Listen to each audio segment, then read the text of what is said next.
Hello, everyone. You are listening to the LockingYourSuccess.com Trading Performance Podcast with Master Trading Performance Coach John Locke, where it's all about real traders, real problems, and real coaching.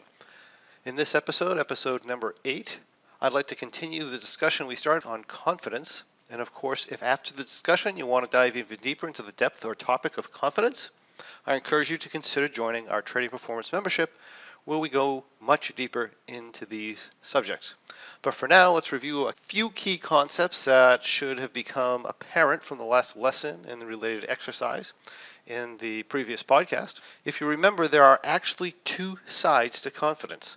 The first side of confidence involves a level of certainty that you know a certain outcome is going to happen, or a level of certainty that you can create a certain outcome. And the second side of confidence would include the belief that you can handle any outcome that might conceivably happen from whatever you're doing. Or in other words, that you can handle what's at stake. Now, most of the time when I work with traders, what I find is that they're trying to produce an unhealthy and unrealistically high level of confidence, in that they're trying to produce confidence that they know or can control outcomes that are both unknowable and uncontrollable. They're trying to create certainty around results that are simply not predictable. And this creates a problem, because if you were to actually reach that level of confidence through literally convincing yourself that you essentially know the future with 100% certainty, if you were to do that, then what's going to happen is that you're going to confidently make decisions based on your fantasy about knowing the future and your fantasy about being able to control certain results that are actually outside of your control.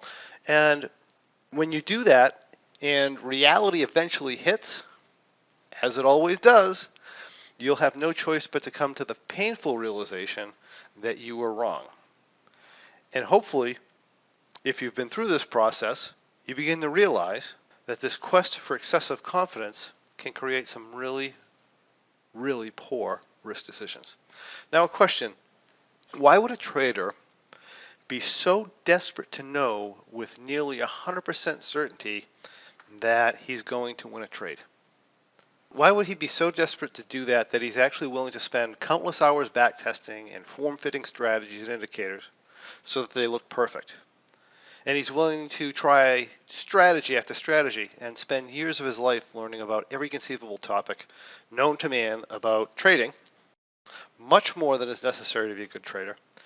And he'll even go as far as to make up and create evidence that he's actually found the Holy Grail strategy. Why would someone go through such great lengths to be confident that they're not going to lose a trade? Well, the reason that we as traders often crave an unhealthy and unrealistic level of certainty in order to feel confident has to do with the other side of confidence that I mentioned earlier. It is because at some level we perceive a loss, or even sometimes not winning. We perceive that as something we can't handle. In other words, at some level, usually unconsciously, we apply a meaning to not getting a certain outcome that is so bad and so horrible that the mind freaks out at the mere thought of not having full control over the situation. Therefore, there's no way we can let that loss happen.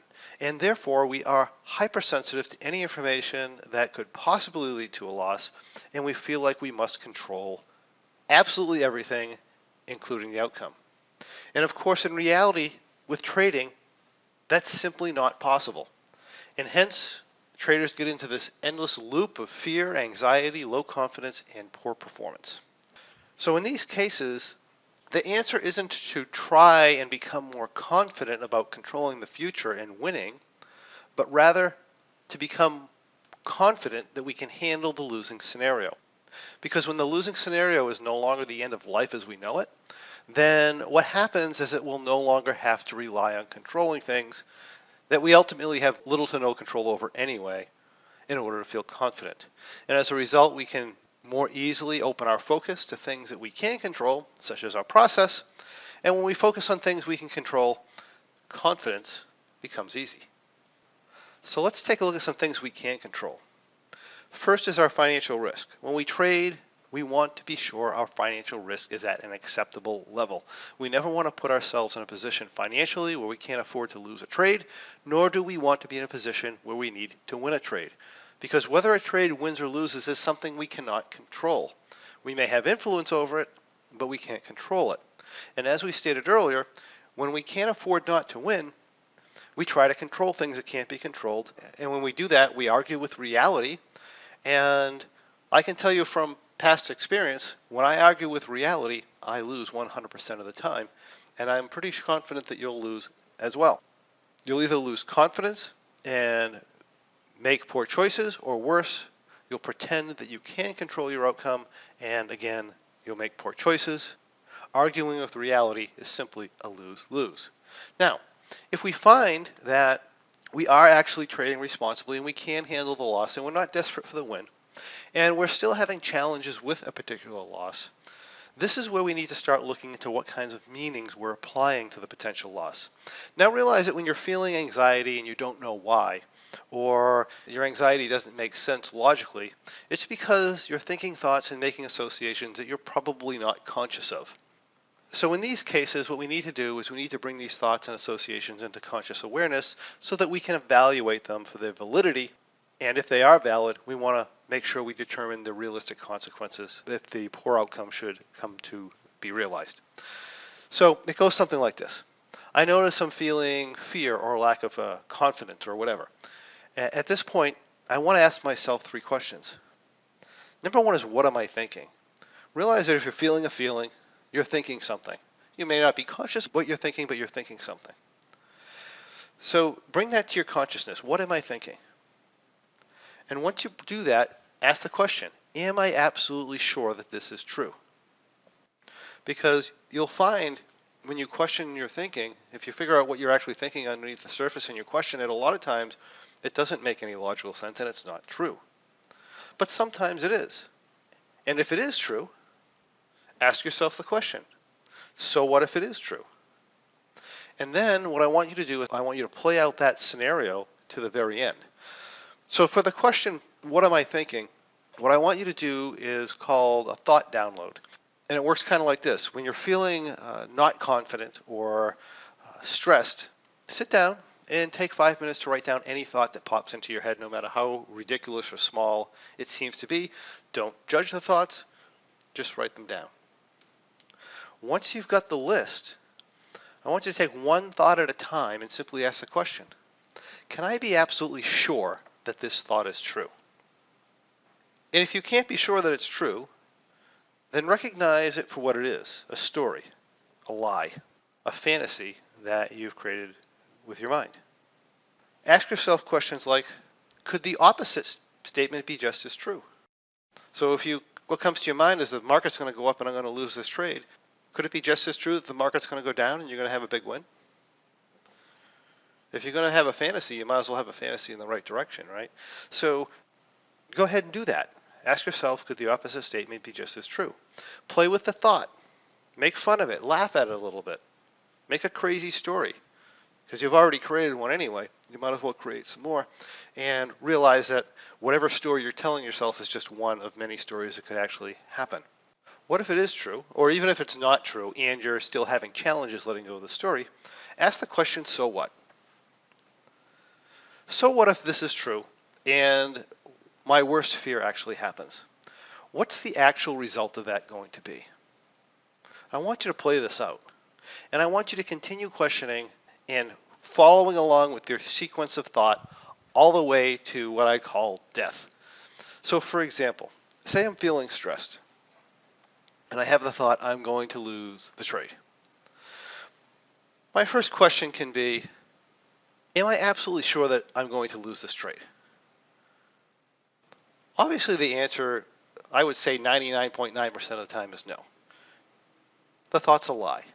In which case you might come back and say, well, that's true, but I might lose the trade. So my question back to you would be, can I be absolutely sure that I might lose the trade? Well, yes, of course. There's always a possibility I might lose a trade. There's almost always a possibility that might be the case. Okay, fine, I might lose the trade. So what? What's going to happen if I lose the trade? Well, let's say the answer is that, well, if I lose this trade, I will have somewhere between 0 and 5,000 less dollars. Can I be absolutely sure that that's true? Well, yeah, if I look at my trade, that might be the case. I might be set up so I can lose somewhere between $0 and $5,000. Well, if I do happen to lose a trade, the result of that is going to be I'm going to have somewhere between, say $0 and $5,000. So what? Well, if it's going to put you in the poorhouse, then that's a valid concern. Your mind's doing the right thing, giving you a little bit of fear because you're trading too large. So what do you do about it? Well, you reduce your trading size. But assuming that you are trading a responsible size and you're looking at facing a loss that's not a huge financial burden on you and that's responsible, if that's the case, so what? And when you do this, this is about the place where the real story starts to come out. What does it mean if the loss isn't a financial burden for you? Then what is it that you're concerned about? And a lot of times you'll get, well, if I lose this, then it means I failed. Now at this point, what I do is I like to go through and make sure I uncover the whole thought process and bring my whole thought process out into the open. So I want to make sure I follow this thought process all the way to the end, and I want to run the story regardless of how ridiculous and regardless of how embarrassing it might be logically. I want to take the story and I want to be like a detective questioning a 5-year-old. And I want to follow up with all my thoughts all the way to their conclusion, no matter how crazy they sound. And in this case, the conclusion is always death. I want to follow it all the way down to there. So go back to the questioning. I failed. So what? Well, that means I'm a failure. Well, first of all, I want to ask, is it really true? And even whether it's true or not, I still want to continue this train of thought. So I might say, I failed, so what? It means I'm a failure. Then I said, am I absolutely sure that that's true?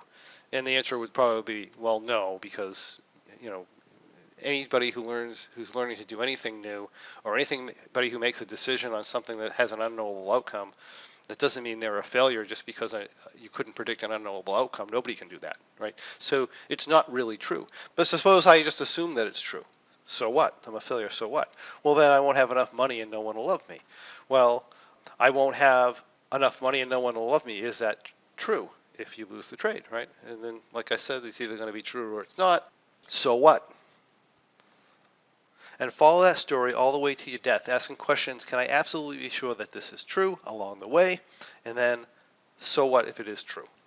And I can promise you that if you go through this process, if you take the time, that you're going to learn an extremely large amount about yourself and about the way you think and the way you make associations in your mind that aren't coming up into your consciousness in the normal day-to-day routine.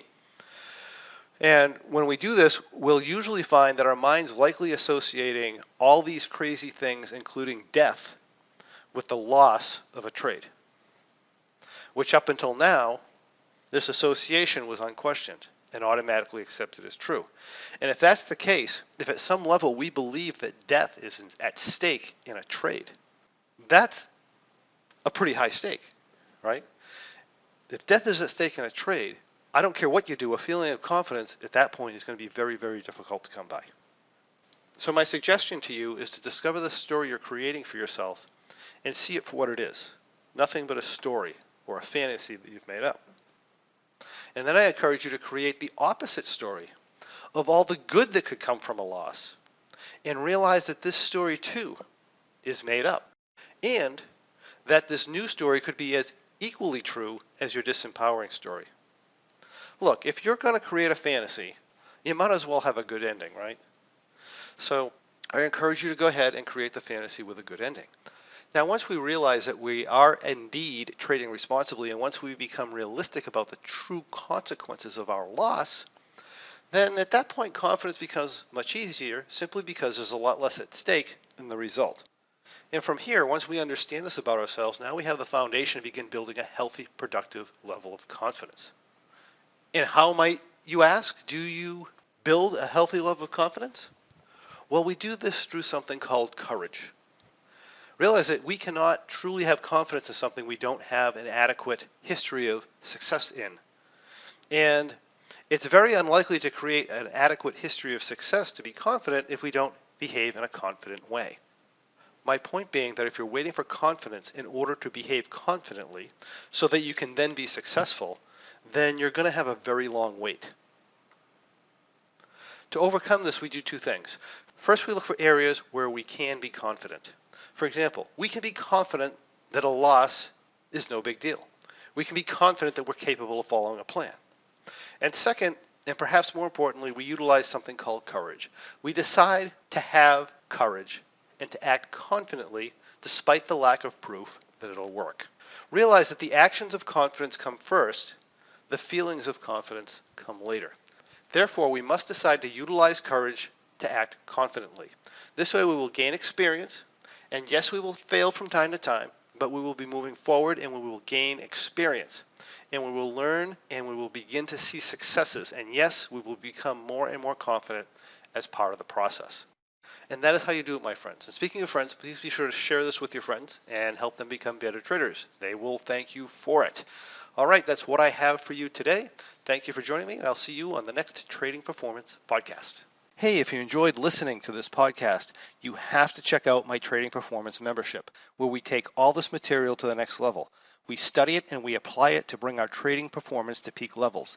Simply go to tradingperformancepodcast.com. That's one word, tradingperformancepodcast.com, to receive information on how you too can become involved and improve your trading. I look forward to seeing you there.